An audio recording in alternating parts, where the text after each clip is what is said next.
Ողջույն սիրելի ընկերներ, այս հոլովակում ձեզ համար կներկայացնեմ 2025 թվականի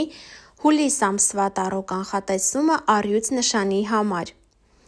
Սիրելի ընկերներ, ինչպես միշտ 5-ական քարտով կնայենք ամսվա կարևոր իրադարձությունները,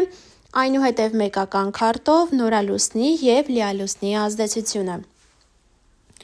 Յուրաքանչյուր քարտի էներգիա անպայման բոլորդ կզգաք ձեր կյանքում, բայց այն կլինի տարբեր դրսևորումներով, տարբեր ոլորտներում, քանի որ այս տարրո կանխատեսումը ընդհանուր բնույթ ունի։ Եթե դուք հետաքրքրված եք անհատական տարրո կանխատեսմամբ կամ հորոսկոպով, ծննդյան քարտեզի վերլուծությամբ կամ առաջիկա տարվա հորոսկոպով, կարող եք ինձ գրել Instagram-յան էջում անձնական նամակով, իմ կոնսուլտացիան օնլայն է։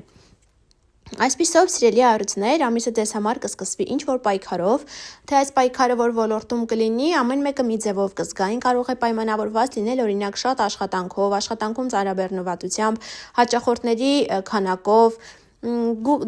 գուցե ինչ-որ բան լինի ձեր կյանքում, որը չեք ուզենա դեռևս հանրությանը ներկայացնել, ցույց տալ և ամեն գնով փորձեք այն գաղտնի պահել։ Ինչ երազանք նպատակ ունեք այս ամսվա հետ կապված, կարծում եմ, որ կիրականանա, քանի որ ամենադրական քարտերից է դուրս եկել, այն բերում է հաջողություն,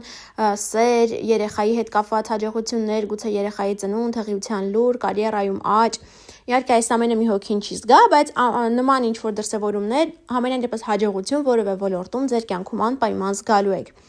Ինչ-որ իրավիճակ կստեղծվի այս ամսվա ընթացքում, որտեղ անհրաժեշտություն կլինի սպասել, թե որ ոլորտում կլինի կրկին, մի ձևով ամեն մեկի մոտ կարտահայտվի, բայց ինչ-որ սպասողական իրավիճակում կհայտնվեք։ Այն գործերը, որոնք ժամանակին արել էիք, դրանց պտուղները արդեն այս ամսում դուք կստանաք, քաղեք, գումարի տեսանկյունից ամեն ինչ լավ կլինի, հաջողություն է ձեզ սպասվում, գուցե ինչ-որ թանկարժեք իրեր գնեք, կամ աշխատավարձում օրինակ բարձրացում լինի, հավելավճար ստանաք,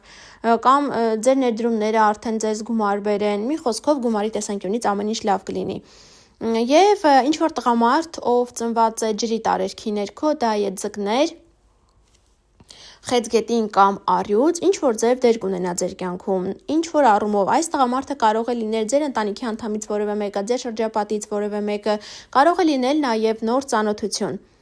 Այժմ անցնենք նորալուսնի և լիալուսնի էներգիաների հետ, առաջինը լիալուսին ենք ունենալու ամսի 10-ին, մի 2 օր առաջ, 2 շաբաթ հետո իր ազդեցությունն է ունենալու։ Այստեղ նոր պլաններ կկազմեք, կարծես նոր քայլեր կկատարեք, թե որ ոլորտում կլինի այս նոր քայլերը,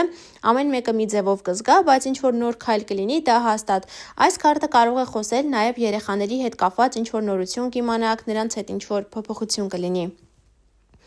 Եվ նորալուսին կլինի ամսի 24-ին, մի 2 օր առաջ, 2 շաբաթ հետո իր ազդեցությունը կունենա, այստեղ ձեզ սպասվում են նոր ուսում, նոր հնարավորություններ, կամ գուցե ինչ-որ փաստաթուղթ ստանաք, փաստաթուղթ